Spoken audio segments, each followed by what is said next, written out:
Good afternoon, and welcome to the DFS Army YouTube channel. I'm Razzle11, and you can find me on X at Razzle11Grinds.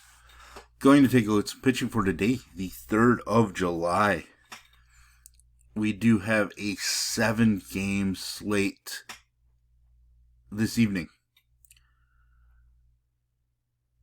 Not a whole lot of weather to worry about as far as I am aware. We don't show any weather risks. Some warm weather with some wind and coolers, but that's during the day. A couple games in the 80s. Wind's kind of blowing across the field in Wrigley, across the field in New York. So we just get to dictate the slate pretty much purely based on the pitching options. This is a first look at the pitching on the slate. And I will be looking at DraftKings as that is where a majority of my action is. If you play in FanDuel, I would cut my pool in half or so. Pricing isn't quite as tight. You don't have to be as creative. It allows you to get the stacks you want with an upper tier-ish pitcher. Now, with all that said and done, let's just jump right into this slate here. 7-gamer. New York, Toronto. Let's see if we can find some pitcher props. Mostly, at this point, I'm more interested in the strikeout numbers. We use the outs and we record a win thing a little bit earlier on in the season as pitchers get stretched out, etc.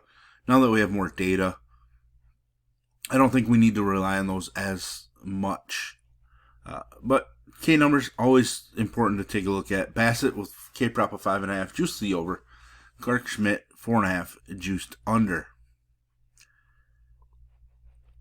Probably not going to get to Clark Schmidt, but I do like him. I just wish he wasn't facing Toronto and their lack of strikeouts.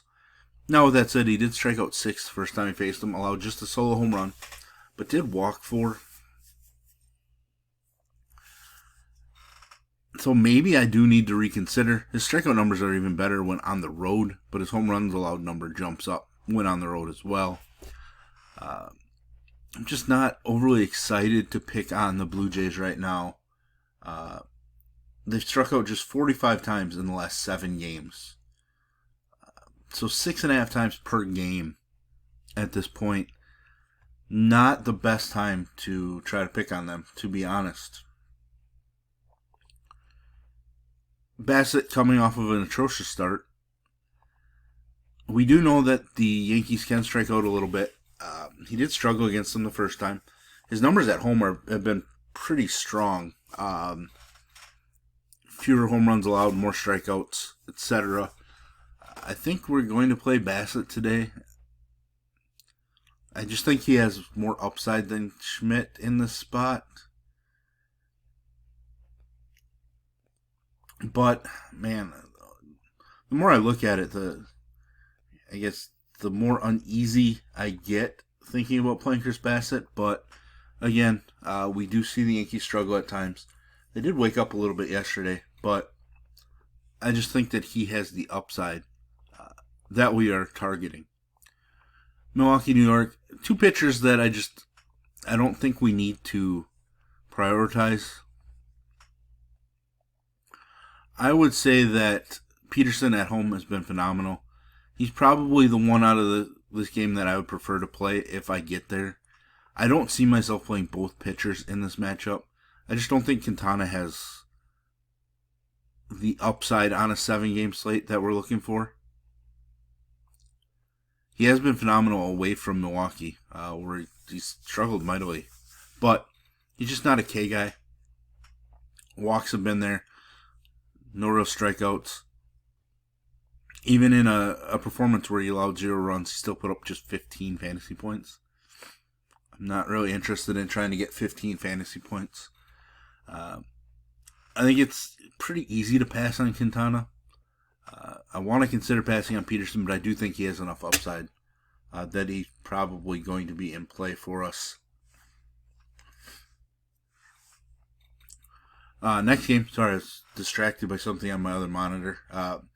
Next game we're looking at here, the Angels and Braves. Not really a great spot. Elder's K-Prop 4.5 juice on the over, and that's against a team that strikes out a ton. So it's not really an inviting K-Prop at all. Soriano 4.5 juice to the under.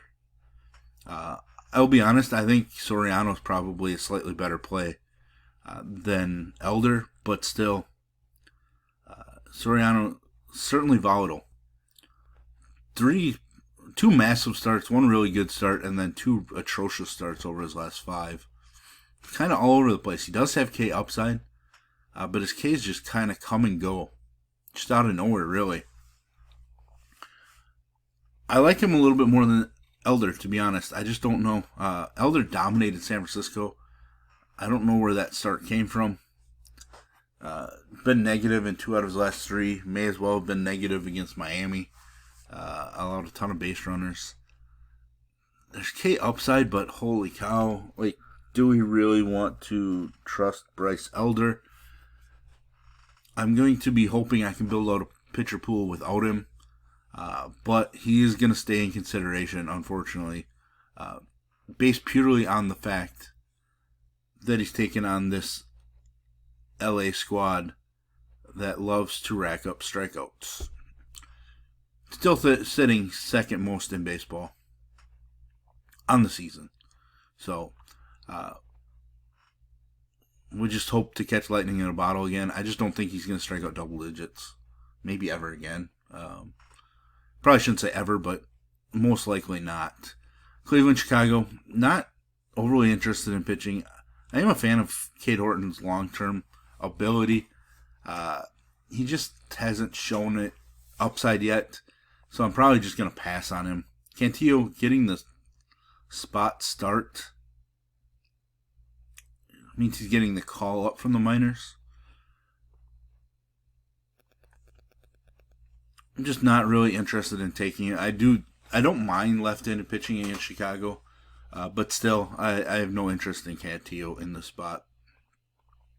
San Francisco, Arizona, probably 2 of the more popular pitchers, I would guess. Robbie Ray, K-Prop of 6.5, juice on the under, but still the best K-Prop on the slate. 4.5 juiced over. Robbie Ray, obviously, does have volatility to him. His last 4 starts haven't been all that great. But he has big-time upside, and that's kind of what we're playing him for here. Really strong against Arizona the first time. Did allow 3 runs in that start, but still. 9 strikeouts, 6 innings, got the W. Just plenty of upside. His strikeout numbers go up when on the road, where he's at this evening. Arizona definitely susceptible to left-handed pitchers, so I really like that. It's going to be hard to not be super heavy on Robbie Ray, to be honest. On the other side, Brandon Pfaadt hasn't put up 20-plus fantasy points in almost 2 months. In fact, has a negative 20 fantasy point performance in the last 2 months. Now, with that said, I do think there is some upside to him. He did struggle against San Francisco the first time he faced them, but he's been much stronger at home. He's allowed just 3 home runs at home compared to 13 on the road in a very, very similar amount of innings pitched. Strikeout numbers are a little better at home. He's volatile, I get it, but I do think he is viable on this particular slate. It's not the best slate for pitching. Kansas City and Seattle. I think Lugo is interesting. He's been looking pretty good in his last 3 starts. Probably better than good. 7+ strikeouts in each of the 3. I don't really expect the strikeout numbers to continue, but still, he's been really strong. Not allowing base runners, especially on the road. Strikeout numbers are stronger on the road as well. I am definitely intrigued by Lugo. It's a dangerous spot. Seattle does have plenty of power, but still. K-Prop of 5.5, basically a pick'em. I think I'm going to end up heavier on Lugo than I would have thought at the beginning of the day. Logan Evans on the other side, getting the call to make the start, or expected to get the call. I'm not sure if he's actually been called up. it's just tough to get to him in a spot where Kansas City just doesn't strike out. I mean, he did put up 25 in a great start against Washington. Not sure what he's done in the minors. Did they list that here?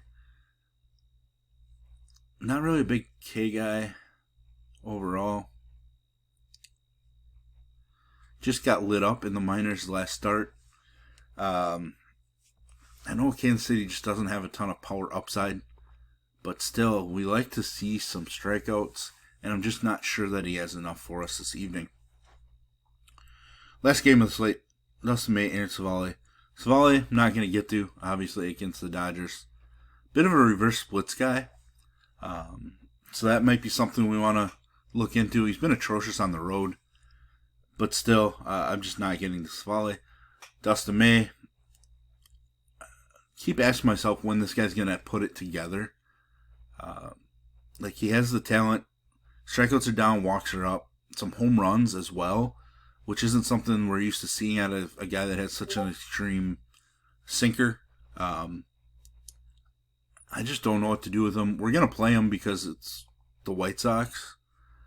But, man, I would love to find reasons to not play him. It's just the slate doesn't have the pitching options, I don't believe. This K-Prop of 4.5 juice to the over. Kind of in the middle of the road.